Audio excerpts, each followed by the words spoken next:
Hello student, हम लोग जैसा कि अभी इलेक्ट्रोस्टैटिक पढ़ रहे हैं, जिसमें मुख्यतः हमने देखा कि दो चैप्टर्स हैं। एक था फील्ड एंड फोर्स से रिलेटेड, जिसको हमने कंप्लीट कर लिया है। नेक्स्ट चैप्टर था पोटेंशियल एंड कैपेसिटेंस, जिसमें हमने जो पोटेंशियल वाला पोर्शन था स्टूडेंट, उसके बारे में हमने चर्चा किया। Potential due to single charge, due to system of charge, for different cases we have derived the expression for potential. हमने इसके बारे में अच्छे से सीख लिया है। इसका जो नेक्स्ट टॉपिक है स्टूडेंट, नेक्स्ट वाला हिस्सा, वो है कैपेसिटेंस। आइए हम लोग इसकी तरफ चलते हैं। इसमें सीखने से पहले स्टूडेंट थोड़ा सा कुछ जो है टर्म्स हम लोगों को बीच में पढ़ेंगे, जिनके बारे में हमें पहले से पता होना ज़रूरी है। इसलिए आइए उनको सीखते हुए चलते हैं। एक टर्म है सबसे पहले आपको जानना है, वो है डाइइलेक्ट्रिक्स एंड पोलराइजेशन। ये हम लोगों को कैपेसिटर में बीच में आएगा कैपेसिटेंस को पढ़ने के दौरान। तो आइए इसके बारे में थोड़ा सा सीख लेते हैं।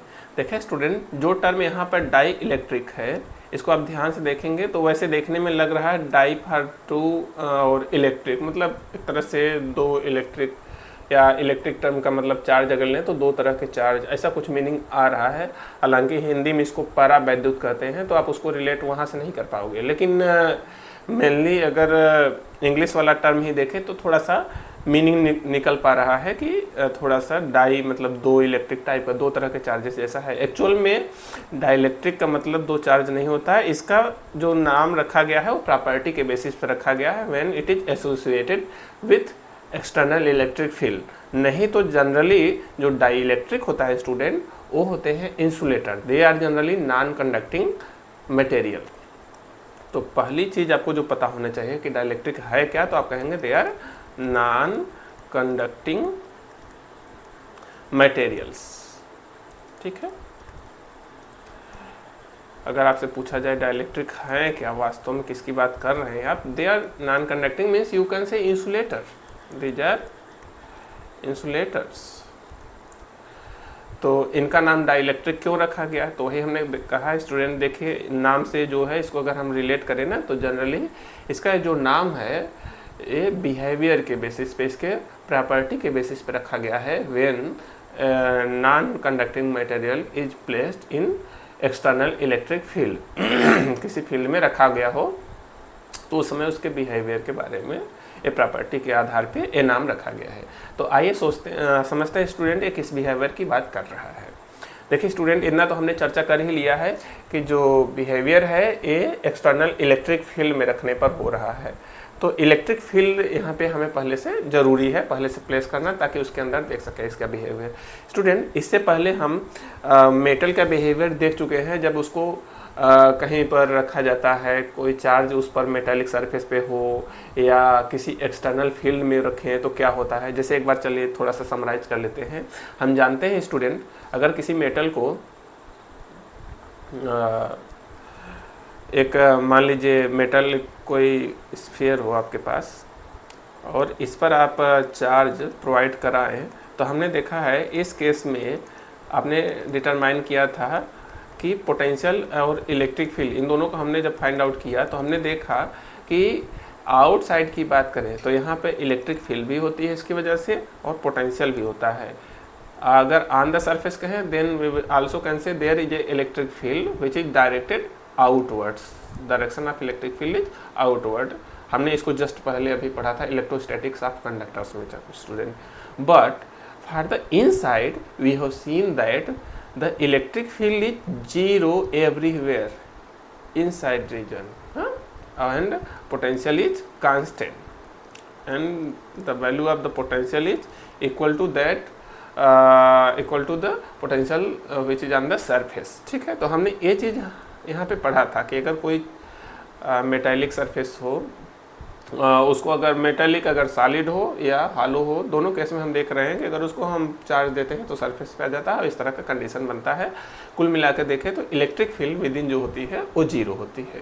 लेकिन स्टूडेंट, अगर इसका बिहेवियर मान लीजिए हम देखना चाह रहे हैं कि एक ऐसे जगह जहाँ पर एक्सटर्नल फील्ड अवेलेबल हो, मान लीजिए एक रीजन है, suppose there is some region of external field, uniform electric field is present, and suppose we are placing some conductor, you can say metals within this region। तो देखिए क्या होगा student, जानते हैं, जैसे ही आप यहाँ पे किसी मेटल को रखेंगे तो उस केस में ना हम जानते हैं जो मेटल होता है इसमें फ्री चार्जेस अवेलेबल है। फ्री चार्ज का मीनिंग है कि which are capable to transfer charge from one place to another. हाँ, जो कि एक जगह से दूसरे जगह चार्ज को, या चार्ज कैरियर हम कह सकते हैं, चार्ज कैरियर फ्री अवेलेबल है। या तो हम ऐसे भी समझ सकते हैं कि इसमें फ्री इलेक्ट्रॉन होते हैं, लूजली बाउंड इलेक्ट्रॉन होते हैं, जो कि थोड़ा सा भी फोर्स लगने पे एटम को छोड़कर चल देते हैं, तो वो कंसीडर किए जाते हैं जो फ्री इलेक्ट्रॉन और कैरियर, चार्ज कैरियर्स भी हम कहते हैं। तो उसकी वजह से क्या होगा कि जो मेटल है स्टूडेंट, इसमें ऑलरेडी ढेर सारे चार्जेस अवेलेबल हैं जो कि कहीं भी फ्रीली चल सकते हैं। अब देखिए, जैसे इसको फील्ड में, एक्सटर्नल फील्ड में रखेंगे तो क्या होगा, हम जान रहे हैं कि इनमें जो भी चार्जेस हैं उन पर फोर्स लगेगा। फोर्स लगने की वजह से क्या होगा, आप देख पाएंगे कि जो पॉजिटिव चार्ज है उन पर अलोंग द फील्ड फोर्स लगेगा और जो नेगेटिव चार्जेस हैं उन पर अपोजिट टू फील्ड फोर्स लगेगा, जिसकी वजह से इसमें अलोंग द फील्ड कहें तो इधर सारे पॉजिटिव चार्ज कलेक्ट हो जाएंगे और अपोजिट साइड में यहाँ पर सारे नेगेटिव चार्ज कलेक्ट हो जाएंगे, जिसकी वजह से क्या होगा, इसमें एक फील्ड क्रिएट होगी due to the these induced charges. ये जो फील्ड की वजह से चार्ज यहाँ पे सेटअप हुआ है उसकी वजह से एक इनसाइड फील्ड भी क्रिएट हो जाएगी। और इस फील्ड की वैल्यू जो होती है स्टूडेंट, एक्सटर्नल फील्ड के वैल्यू इक्वल होते हैं। मींस ई एक्सटर्नल जो है इसके ही बराबर होता है मैग्नीट्यूड ई इंटरनल का। तो क्या होगा कि अगर इनसाइड रीजन में देखें तो यहाँ पे दो फील्ड प्रेजेंट है, एक ई एक्सटर्नल और ई इंटरनल। ये दोनों फील्ड का अगर मैग्नीट्यूड सेम है तो वेक्टर सम करने पे नेट आएगा 0। मींस अगर आप देखेंगे यहाँ पे net field inside the metal, then you will get its value is 0। E net की वैल्यू होगी हमेशा 0। कहाँ पर बात हो रही है, इनसाइड में। तो मेटल का बिहेवियर हमने वैसे भी देखा था कि अगर मान लीजिए उस पर चार्ज दे रहे हैं, उस केस में भी इनसाइड फील्ड वो अपने इस तरह से स्टेबल मैनेज करता है चार्जेस को कि नेट फील्ड 0 होती है इनसाइड। और अगर उसको हम एक्सटर्नल फील्ड में रख रहे हैं तब भी जो मेटल के अंदर की फील्ड है वो 0 ही आ रही है। ठीक है, ये तो आपने आसानी से देखा स्टूडेंट। लेकिन हम यहाँ पे देखना चाह रहे थे what will be the case for insulator. हाँ, हम यही तो चर्चा कर रहे थे कि अगर नॉन कंडक्टिंग मटेरियल्स है तब क्या होगा। ठीक है, जिसको हम लोग डाइलेक्ट्रिक नाम दिए। तो for behaviour of non conducting material की बात करें स्टूडेंट, बिहेवियर ऑफ हम देखने जा रहे हैं behaviour of non conducting materials का मतलब है इंसुलेटर। ठीक है, तो हम एक तरह से कह सकते हैं बिहेवियर ऑफ इंसुलेटर्स देख रहे हैं in region of external field. External field, तो आइए समझने की कोशिश करते हैं स्टूडेंट। देखिए, इसको जो है थोड़ा सा समझने के लिए फर्दर ध्यान से देखें तो इंसुलेटर जो है दो तरह के आपको मिलेंगे। एक होते हैं पोलर और एक तरह के मटेरियल में पाए जाएंगे इंसुलेटर जो होते हैं नॉन पोलर। तो इंसुलेटर को समझने के लिए थोड़ा सा हम इनको फर्दर डिटेल स्टडी करेंगे। तो इसमें हम देख रहे हैं कि दो तरह के आपको मटेरियल्स मिलेंगे, दो तरह के आप कह सकते हैं पदार्थ, हिंदी में कहें तो मिलेंगे। अब इनको अगर हम बिहेवियर देखना है तो वन बाय वन आइए इनका बिहेवियर देखने की कोशिश करते हैं। पहले हम देखेंगे पोलर क्या होते हैं मटेरियल्स, पोलर मैटर क्या होते हैं और इनका बिहेवियर क्या होता है। तो ठीक है, चलिए सब सीखते हैं। पोलर मॉलिक्यूल स्टूडेंट वो होते हैं जो कि नाम से ही लग रहा है पोलर, मतलब जिसमें पोल्स हों। हाँ, पोल मतलब अब यहाँ पे जो मॉलिक्यूल्स होते हैं वहाँ पे क्या होता है, हम जानते हैं कि इलेक्ट्रॉन का शेयरिंग करके मॉलिक्यूल बनते हैं। अब मॉलिक्यूल बना हुआ है, इलेक्ट्रॉन की शेयरिंग है, तो वहाँ पे जो पॉसिबिलिटी है वो चार्ज्ड पोल ही हो सकते हैं। हाँ, मतलब एक तरह से डाइपोल जैसा हो सकता है। तो ऐसा कब होता है स्टूडेंट, देखिए जनरली जब मॉलिक्यूल में जो उसके कंस्टिट्यूएंट एटम है वो अगर डिफरेंट इलेक्ट्रोनेगेटिविटी का हो, फॉर एग्जांपल जैसे कह रहे हैं कि अगर हाइड्रोजन और क्लोरीन का मिलकर मॉलिक्यूल बना है HCl, आप देखिए इसमें दो एलिमेंट है, एक है हाइड्रोजन, एक है क्लोरीन। क्लोरीन की इलेक्ट्रोनेगेटिविटी बहुत ज़्यादा होती है हाइड्रोजन से। तो क्या होगा, जो इलेक्ट्रॉन का शेयरिंग है वो बराबर एक तरह का नहीं होगा, समझौता। यहाँ पर क्या होगा कि हाइड्रोजन के इलेक्ट्रॉन को क्लोरीन ज़्यादा अपनी तरफ खींचेगा। मीन्स जो शेयर्ड इलेक्ट्रॉन है वो होगा टूवर्ड्स क्लोरीन। मीन्स क्लोरीन पे इसकी वजह से आ जाएगा पार्शली नेगेटिव चार्ज और हाइड्रोजन पे आ जाएगा partially positive charge.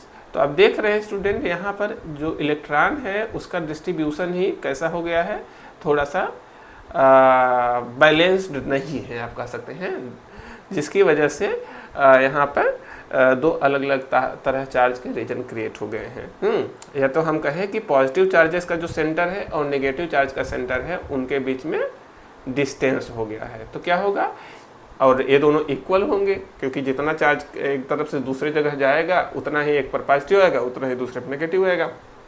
It means हम कह सकते हैं यहाँ पर देखिए two equal and opposite charges का सिस्टम बन गया है जो कि सर्टेन डिस्टेंस पर फिक्स्ड है। तो इसी को तो हमने इससे पहले डाइपोल का नाम दिया था, तो हम कह सकते हैं दिस इज ए डाइपोल। ठीक है, तो पोलर मॉलिक्यूल एक तरह से क्या होते हैं, डाइपोल। तो हम आगे स्टूडेंट इसके बिहेवियर को समझने के लिए पोलर मॉलिक्यूल को एक तरह से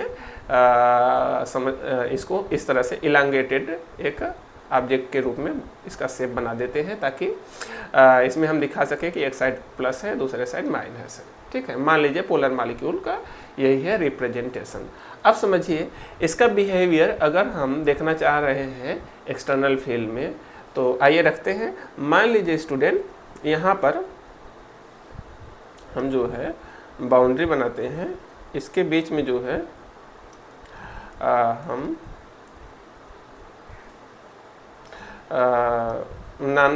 पोलर मॉलिक्यूल को रखते हैं और यहाँ पर एक्सटर्नल फील्ड है, क्योंकि हम क्या देखना चाह रहे हैं, बिहेवियर इन एक्सटर्नल फील्ड।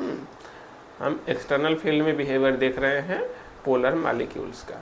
ठीक है, let this is the direction of external field and this is the place where polar substance is kept. हाँ, यहाँ पर रखा हुआ है। अब देखिए स्टूडेंट, जब तक कि फील्ड नहीं होगी, थोड़ा सा इसका वर्किंग समझिए, जब तक कि कोई फील्ड यहाँ पर नहीं होगी, जो पोलर मॉलिक्यूल्स होंगे वो रैंडमली अरेंज्ड होंगे।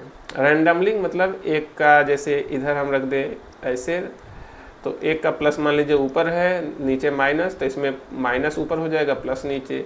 एक में प्लस राइट है लेफ्ट में माइनस है, तो दूसरा मॉलिक्यूल हो सकता है माइनस राइट में हो प्लस लेफ्ट में हो। ये सब जो है रैंडमली अरेंज रहेंगे। रैंडम अरेंज होने की वजह से ये जो है इस तरह से हमेशा अरेंज रहेंगे कि ये किसी भी एरिया में पर्टिकुलर एक चार्ज का कंसंट्रेशन ना हो। मीन्स जो है ये किसी भी पर्टिकुलर एरिया को ले तो वहाँ पर न्यूट्रल कंडीशन बन सके। मीन्स अगर आप देखेंगे इतना एरिया का डाइपोल मोमेंट निकालेंगे तो जीरो आएगा, इसका डाइपोल मोमेंट निकालेंगे तो जीरो होगा। एक तरह से पूरे सैंपल का जो डाइपोल मोमेंट होता है without the application of external field you will see that the dipole moment of the sample is found to be zero, क्योंकि वो रैंडमली अरेंज रहते हैं। लेकिन क्या होगा स्टूडेंट, जब इसको हम एक्सटर्नल फील्ड में रखेंगे तो एक्सटर्नल फील्ड में रखते ही आप देख पाएंगे कि जो डाइपोल है, हम लोगों ने देखा था behaviour of dipole in external field. हमने देखा था क्या होता है जब डाइपोल को एक्सटर्नल फील्ड में रखते हैं तो उसके ऊपर टार्क लगता है, और वो टार्क क्या चाहता है, that torque tries to align the dipole along the field.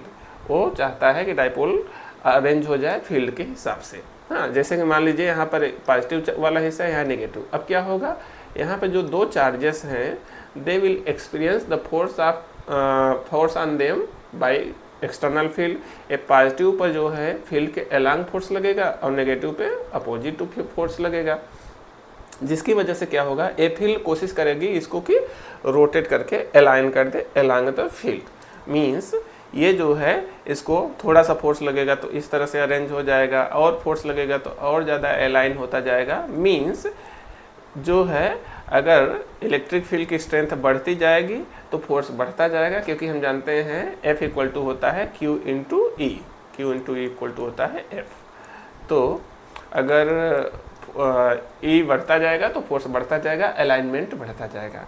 ठीक है। फाइनली ये किस तरह से अरेंज हो जाएगा, इस तरह से अलाइन हो जाएगा, पॉजिटिव अलोंग द फील्ड हो जाएगा, नेगेटिव अपोजिट टू फील्ड। अब समझिए स्टूडेंट, जैसे ही हम डाइपोल को या कहे सबस्टेंस को, पोलर सबस्टेंस को हम रखते हैं रीजन ऑफ एक्सटर्नल फील्ड में, तो क्या होगा, जितने भी मॉलिक्यूल हैं सब पर इलेक्ट्रिक फोर्स लगेगा और सब अलाइन होने लगेंगे अलोंग द फील्ड।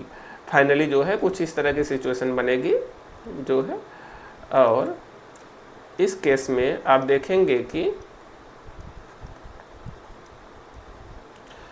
यहाँ पे जो पॉजिटिव है सारे एक तरफ आ जाएंगे और जो नेगेटिव है सारे वो दूसरी तरफ आ जाएंगे, जिसकी वजह से क्या होगा स्टूडेंट, आप ध्यान से देखिए, ये जो अगर हम इंटीरियर की बात करें, बीच का कोई रीजन ले, तो हम देख रहे हैं यहाँ पे पॉजिटिव और नेगेटिव साथ में हो जा रहे हैं, पॉजिटिव नेगेटिव साथ में हो जा रहे हैं, तो एक दूसरे को न्यूट्रलाइज कर देंगे। तो एक तरह से हम कहें कि बीच वाले रीजन में कोई नेट चार्ज नहीं है। लेकिन अगर किनारे देखें तो यहाँ पर एक ऐसा रीजन सेटअप हो रहा है जिसमें एक ही टाइप के सारे चार्जेस हैं।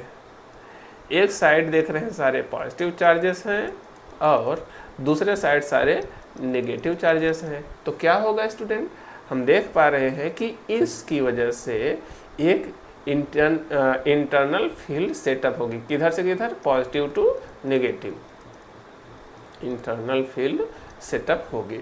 जैसे कि हम लोगों ने अभी मेटेलिक वाले में देखा था, मेटेलिक वाले में देखा था अपने स्टूडेंट कि यहाँ पे देखिए, यहाँ पे हमने देखा था कि जो चार्जेस हैं ऑरेंज हो गए, उसकी वजह से एक इंटरनल फील्ड सेटअप हो गई थी। बस इसमें क्या था कि इंटरनल की वैल्यू एक्सटर्नल के इक्वल हो गई थी।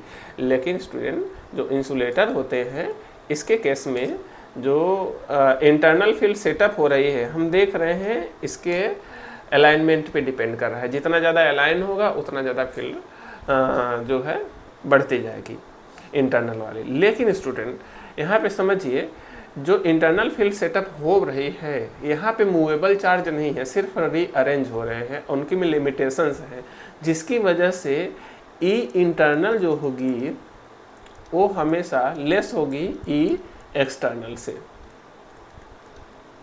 The value of E internal will be always less than E external. तो क्या होगा, यहाँ पर हम देख रहे हैं कि जो एक्सटर्नल इनसाइड रीजन है वहाँ पे दो फील्ड प्रेजेंट है, एक एक्सटर्नल फील्ड और एक इंटरनल फील्ड। लेकिन एक्सटर्नल की वैल्यू ज़्यादा है, तो ई नेट की वैल्यू क्या होगी, ई नेट की वैल्यू होगी ई एक्सटर्नल माइनस ई इंटरनल, क्योंकि ये दोनों एक दूसरे के अपोजिट डायरेक्शन में है। तो हम देख रहे हैं कि जो अंदर की फील्ड है स्टूडेंट, नेट फील्ड, वो डिक्रीज हो गई। मतलब पहले की तुलना में अगर वहाँ इंसुलेटर ना होता, वहाँ पे कोई डाइपोल मटेरियल, डाइपोल सबस्टेंस ना रहता, तो इंटरनल फील्ड कोई फर्क ना पड़ता। लेकिन उसी की वजह से हमने देखा कि उसके जो एटम मॉलिक्यूल्स थे रीअरेंज हो गए, जिसकी वजह से वहाँ पर हम देख पा रहे हैं कि फिर से एक इंटरनल फील्ड सेटअप हुई जो अपोजिट में थी, जिसकी वजह से नेट फील्ड घट गई। तो यहाँ पे एक ही बात आपको मेन याद रखना है स्टूडेंट, कि जब पोलर मॉलिक्यूल को एक्सटर्नल फील्ड में रखा जाता है तो उस पोलर मॉलिक्यूल वाले रीजन में जो इलेक्ट्रिक फील्ड है उसकी वैल्यू घट जाती है। ठीक है, that is the main thing which you have to memorise. आइए थोड़ा सा हम देखते हैं आगे। अभी हम सीख रहे थे कि behaviour of polar molecule in external field. आइए स्टूडेंट देखते हैं कि नॉन पोलर के केस में क्या होगा। ठीक है, चलिए समझने की कोशिश करते हैं। हाँ, behaviour of non polar in external field. आइए स्टूडेंट सीखते हैं। देखिए स्टूडेंट, हम लोगों ने अभी चर्चा किया पोलर मॉलिक्यूल को जब एक्सटर्नल फील्ड में रखते हैं तो क्या होता है। अब आइए हम देखते हैं नॉन पोलर को। स्टूडेंट, नॉन पोलर मॉलिक्यूल क्या होते हैं, जिसमें पोलरिटी ना हो पहले से। जैसा कि हमने वहाँ पे देखा था, मेनली पोलरिटी किस में आती है, जहाँ पे इलेक्ट्रोनेगेटिविटी डिफरेंस होता है। अर्थात अगर दो ऐसा मॉलिक्यूल हो जिसमें इलेक्ट्रोनेगेटिविटी डिफरेंस ना हो, मीन्स सेम इलेक्ट्रोनेगेटिविटी को हो, तो उस केस में मॉलिक्यूल्स नॉन पोलर होंगे जनरली। जैसे फॉर एग्जांपल जितनी भी गैसेस हैं, देखिए H2, Cl2, O2। अब कोई भी गैस लीजिए, जनरली इस तरह देखेंगे कि ये सब गैसेस जो हैं डाई एटॉमिक होती हैं ज़्यादातर। डाई एटॉमिक होने की वजह से, जैसे एक हाइड्रोजन का आइटम है, दूसरा हाइड्रोजन का आइटम है, तो दोनों की जो इलेक्ट्रोनेगेटिविटी सेम है, तो क्या होगा, इनके जो पॉजिटिव चार्जेस के सेंटर रहेंगे और जो नेगेटिव चार्जेस के सेंटर रहेंगे कोइंसाइड करेंगे। पॉजिटिव का जहाँ सेंटर होगा मीन्स शेयर्ड इलेक्ट्रॉन कहाँ रहेंगे, बीचों बीच रहेंगे, जिसकी वजह से पॉजिटिव का सेंटर और नेगेटिव का सेंटर सेम जगह रहेगा। ऐसे ही क्लोरीन में देखिए, दोनों सेम इलेक्ट्रोनेगेटिविटी के हैं, तो जो शेयर्ड इलेक्ट्रॉन है बीच में रहेंगे। पॉजिटिव नेगेटिव का सेंटर, जहाँ पॉजिटिव का सेंटर रहेगा वही नेगेटिव का सेंटर रहेगा। तो डाइपोल मोमेंट कितना आएगा, 0 आएगा। क्योंकि हम जानते हैं dipole moment is given by P equal to Q into distance between the dipole. अगर डिस्टेंस की वैल्यू 0 हो गई तो P की वैल्यू भी आएगी 0। ठीक है, तो इसी वजह से ऐसे मॉलिक्यूल नॉन पोलर कहे जाते हैं। इसमें स्टूडेंट जरूरी नहीं है कि सेम पोलैरिटी की, सेम इलेक्ट्रोनेगेटिविटी की ही हो। कुछ मॉलिक्यूल जो हैं उनके स्ट्रक्चर की वजह से भी नॉन पोलर बन जाते हैं। जैसे फॉर एग्जांपल हम CO2 मॉलिक्यूल लें, तो CO2 में स्टूडेंट आप देखेंगे जो है कार्बन से 2 ऑक्सीजन डबल बॉन्ड से जुड़े होते हैं।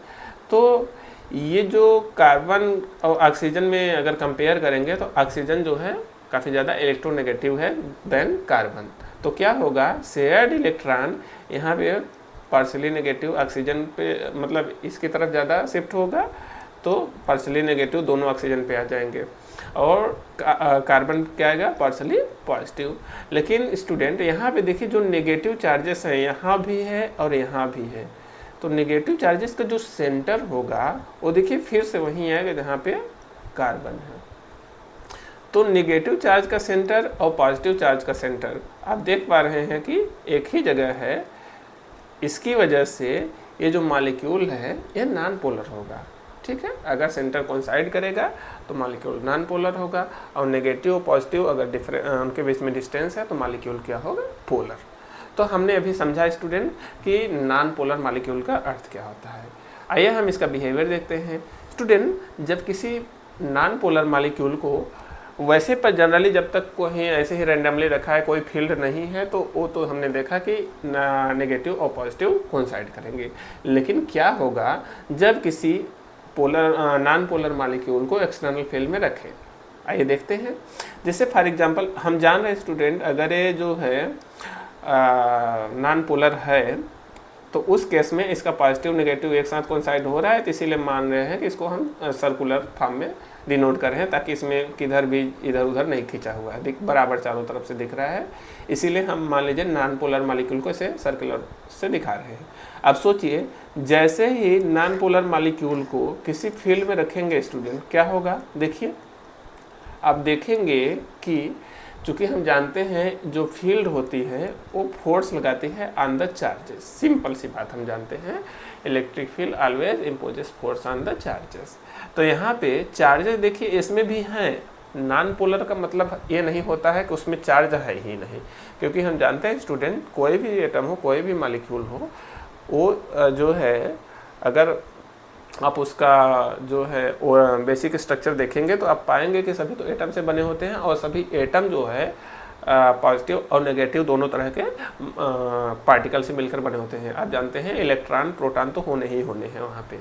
इसका मतलब पॉजिटिव और नेगेटिव वहाँ पे भी है, बस नॉन पोलर क्यों है, क्योंकि पॉजिटिव और नेगेटिव सेम जगह है। अब क्या होगा, जैसे ही उसको एक्सटर्नल फील्ड में रखेंगे तो पॉजिटिव वाला हिस्सा जो है स्टूडेंट उस पर अलोंग द फील्ड फोर्स लगेगा, और जो नेगेटिव वाला हिस्सा है इस पर opposite to the field force लगेगा, जिसकी वजह से क्या होगा, एक तरह से मॉलिक्यूल को एक तरह से खिंचाव हो रहा है। It is stretching by the field. हाँ, इसको खींचा जा रहा है। तो इसकी वजह से स्टूडेंट होता क्या है ना, इसमें खिंचाव आ जाता है, ये थोड़ा सा तन सा जाता है। अगर ये तन जाएगा तो हम चाहे तो इसको इस तरह से रिप्रेजेंट कर सकते हैं कि देखिए थोड़ा सा तना हुआ है। तो इसमें हम देख रहे हैं पॉजिटिव और नेगेटिव का सेंटर जो है एक जगह ना होकर थोड़ा सा शिफ्ट हो जाएगा। शिफ्ट होने की वजह से क्या होगा, ये एक तरह से अब कैसा बिहेव कर रहा है, जैसे कि ये डाइपोल हो, ये पोलर मॉलिक्यूल जैसे बिहेव करेगा। इट मीन्स जब एक्सटर्नल फील्ड में रखेंगे तो मॉलिक्यूल्स इस तरह से रीअरेंज हो जाएंगे। ठीक है,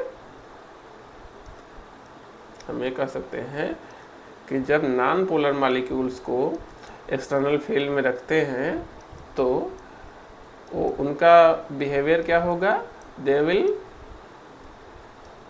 stretch up and their positive and negative center will get separated by the application of external field.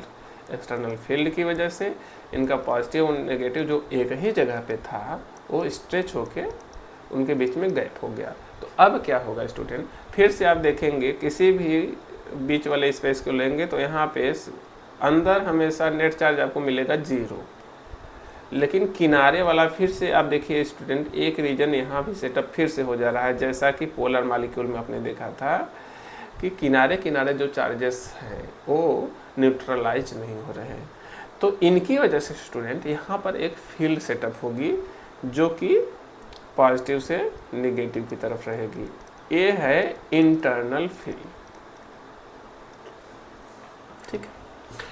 तो ये फिर से यहाँ भी वही केस बनेगा स्टूडेंट, जो इंटरनल फील्ड होगी this is opposite to the external field and since it is not enough to neutralise और cancel the external, since the value of E internal is less than E external always, that's why the net field inside will be equal to E external minus E internal and it is not equal to 0 नहीं है लेकिन कम हो जाएगी, क्योंकि यहाँ पर अब की ई एक्सटर्नल से ई इंटरनल इतना सब्ट्रैक्ट हो रहा है, फील्ड कुछ ना कुछ घट रही है, जिसकी वजह से नेट फील्ड जो है उसमें कमी आएगी, पहले की तुलना में एक्सटर्नल फील्ड जितना थी उससे घट जाएगी, ठीक है। मेन कंक्लूजन हमारा यहाँ पर ये है कि जब एक पोलर मॉलिक्यूल को या नॉन पोलर इंसुलेटर मॉलिक्यूल को आप रखते हैं in a region where there is external field present,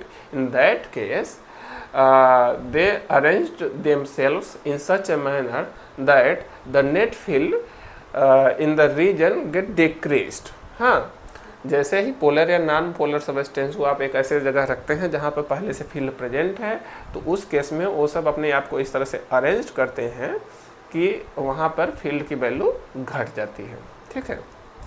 यहाँ पर हमने समझा स्टूडेंट, देखिए अच्छा इसको आप ऐसे भी कह सकते थे चाहे तो, जो हम किनारे किनारे को खाली कंसीडर कर रहे हैं ना, आप चाहें तो ऐसे भी कह सकते हैं कि देखिए छोटे छोटे ढेर सारे डाइपोल हो गए हैं, और सारे डाइपोल्स जो हैं वेक्टर्स होते हैं हम जानते हैं, और वेक्टर क्वांटिटीज ऐड होती हैं अगर वो सेम डायरेक्शन में हो, तो इन सब का डाइपोल मोमेंट एक डायरेक्शन में है, so they will get add up. हाँ, एक एक की वजह से जो इलेक्ट्रिक फील्ड है वो ऐड हो जाएगी, ऐसे भी कह सकते हैं।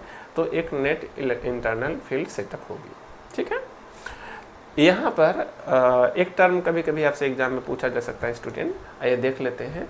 यहाँ पर एक जो घटना हो रही है स्टूडेंट, देखिए जो पोलर मॉलिक्यूल्स हैं वो क्या हो रहे हैं, रीअरेंज हो रहे हैं, मतलब ओरिएंटेशन उनका फिर चेंज होकर रीसेट हो रहे हैं। They all are trying to align in the same direction along the field, वो फील्ड के हिसाब से सारे के सारे जो है सेट होने लगते हैं, जिसकी वजह से उनका एक नेट डाइपोल मोमेंट आता है। पहले कोई डाइपोल मोमेंट नहीं था, अभी हो गया, मीन्स हम कह सकते हैं कि अब क्या हो गए, पोलराइज हो गए।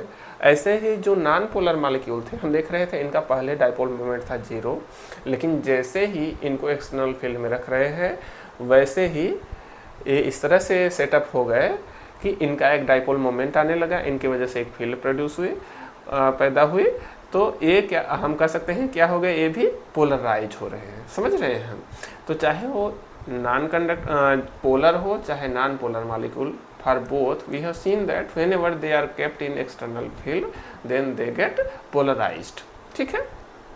और देखिए चूंकि हर मॉलिक्यूल पोलराइज हो रहा है, हर मॉलिक्यूल रीसेट हो रहा है, तो हम कह सकते हैं कि अगर सैंपल बड़ा है तो ज़्यादा पोलराइजेशन होगा, डाइपोल मोमेंट ज़्यादा आएगा, और सैंपल छोटा हो तो कम मॉलिक्यूल होंगे तो डाइपोल मोमेंट कम आएगा। लेकिन अगर हम देखना चाहें कि कितना ज़्यादा पोलराइज हुए एक मॉलिक्यूल पर मॉलिक्यूल रीअरेंजमेंट उनका कैसा हुआ है, तो उसके लिए एक टर्म डिफाइन करते हैं हम, वो है polarisation, and that is given by dipole moment per unit volume. अगर मान लीजिए कि total dipole moment of volume P है वॉल्यूम V है P, तो पर यूनिट डाइपोल मोमेंट जो होगा पर यूनिट वॉल्यूम उसको नाम देते हैं पोलराइजेशन। पोलराइजेशन, ठीक है, कि पर यूनिट सैंपल में कितना जो है पोलराइज हुआ है, पोलराइजेशन कितना किस स्ट्रेंथ तक हुआ है। और देखिए स्टूडेंट, ये जो पोलराइजेशन हो रहा है हमने अभी अभी देखा कि ये किसकी वजह से हो रहा है, due to the application of external field. External field जितना ज़्यादा रहेगी उतना ही ज़्यादा पोलराइजेशन होगा। Means we can say that the polarisation is directly proportional to external field and we also can say that, इसको अगर हटाएं तो इक्वल साइन आएगा विथ अ कांस्टेंट। यहाँ पे जो कांस्टेंट आता है उसको जाई से डिनोट करते हैं, ग्रीक सिंबल, और इसको नाम देते हैं इलेक्ट्रिकल ससेप्टिबिलिटी। ये जो कांस्टेंट यहाँ पर आया है प्रोपोर्शनलिटी कांस्टेंट, इसको नाम देते हैं इलेक्ट्रिकल ससेप्टिबिलिटी। Electrical susceptibility. देखिए स्टूडेंट ध्यान से समझिए, इसका मीनिंग समझने की कोशिश करते हैं। इलेक्ट्रिकल ससेप्टिबिलिटी क्यों, ये देखिए अगर जाई का मान बढ़ेगा, देखिए जाई पी को किस तरह से अफेक्ट कर रहा है, अगर जाई का मान बढ़ेगा तो पी का मान बढ़ेगा। इस तरह इससे हम कह सकते हैं कि अगर मटेरियल के लिए जाई का मान ज़्यादा हो तो ज़्यादा जल्दी पोलराइज होगा, ज़्यादा एक्सटेंट ऑफ पोलराइजेशन उसका ज़्यादा होगा। इसका मतलब ये मटेरियल का ऐसा गुण है जो पोलराइजेशन को इंक्रीज कर रहा है, पोलराइजेशन का साथ दे रहा है, पोलराइज होने में साथ दे रहा है। तो इसीलिए इसको नाम दिया गया है electrical susceptibility. This property, this constant only depends on the value of this constant depends only on the material, it only depends on the nature of material। ये मटेरियल कौन सा मटेरियल है उस पर डिपेंड करता है। दिस इज मटेरियल स्पेसिफिक, ठीक है। तो यहाँ हमने कुछ सीखा थी स्टूडेंट। अगर इसका ऐसा यूनिट वगैरह डिटरमाइन करना हो तो आप आसानी से कर सकते हैं। ये जो है छोटी चीज़ें हैं, ये आपसे पूछा नहीं जाएगा कभी। चलिए अच्छा आगे देखते हैं स्टूडेंट।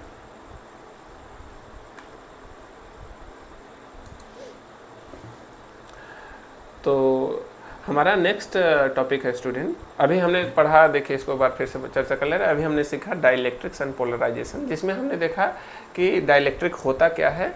मेनली ये है इंसुलेटर, बस इसका डाइलेक्ट्रिक नाम पड़ता है due to its behaviour when it is placed in external field. बाहरी फील्ड में रखने पर इनका व्यवहार जो है डाइलेक्ट्रिक का हो जाता है।